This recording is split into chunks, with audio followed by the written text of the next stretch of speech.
Welcome back. Last week, we took our first step towards observing Shabbat by carving out just 1 hour to unplug and reconnect. I hope you found that time meaningful and a taste of the peace that Shabbat can bring. In this second part of our three-part series, we're going to build on that foundation, taking another step closer to experiencing the full beauty of Shabbat.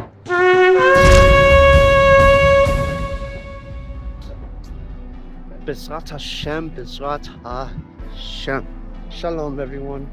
I'm glad you're back for the second part of our journey into Shabbat observance. If you found value in our first step, then you're already on the path to something truly transformative.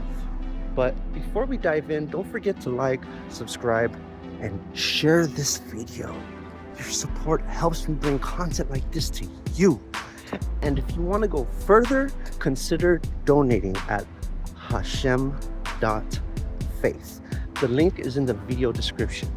Last week, we focused on taking 1 hour to unplug and be present, to just experience a small piece of Shabbat. This week, we're going to extend that hour a bit and introduce a couple more practices that will deepen your connection to this holy day. Preparation is a huge part of Shabbat. It's not just about what happens when the sun sets. It's about getting ready so that you can truly rest. This week, let's add another hour to our observance. But instead of just unplugging, let's use the first part of the time to prepare. Take some time on Friday before Shabbat begins to prepare something special. Maybe cook a simple dish, set the table, or even just clean up your place. The idea is to create a peaceful environment so that when Shabbat arrives, you're ready to embrace it fully. Now that you've extended your Shabbat time, let's introduce one of the core elements of the Shabbat meal, Kiddush. It's a moment when we sanctify the day, acknowledging that Shabbat is not just another Friday night, but something special, something set apart. If you have wine or grape juice, pour the cup and recite the Kiddush blessing. Don't worry about getting it perfect. What matters is the intention, the kavanah.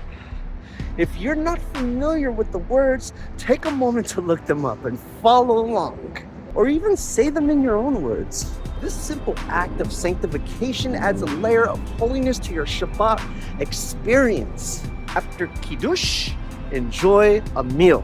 It doesn't have to be extravagant, just something that feels a bit more special than your everyday dinner.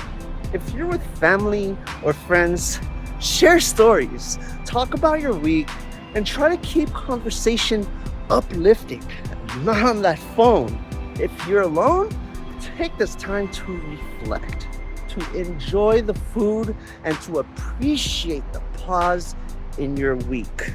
This meal is about more than just eating.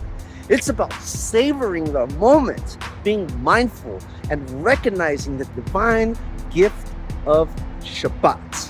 You've now experienced 2 hours of Shabbat with a little more structure and intention. You've taken the time to prepare, to sanctify, and to enjoy. And as we build these practices, you'll find that Shabbat becomes something you look forward to, a time of peace and renewal.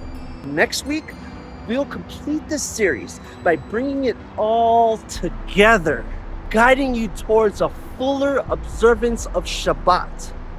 But for now, keep focusing on these small steps. They're not just about tradition. They're about transforming your life. Bashem Hashem Navi Torah L'chaim.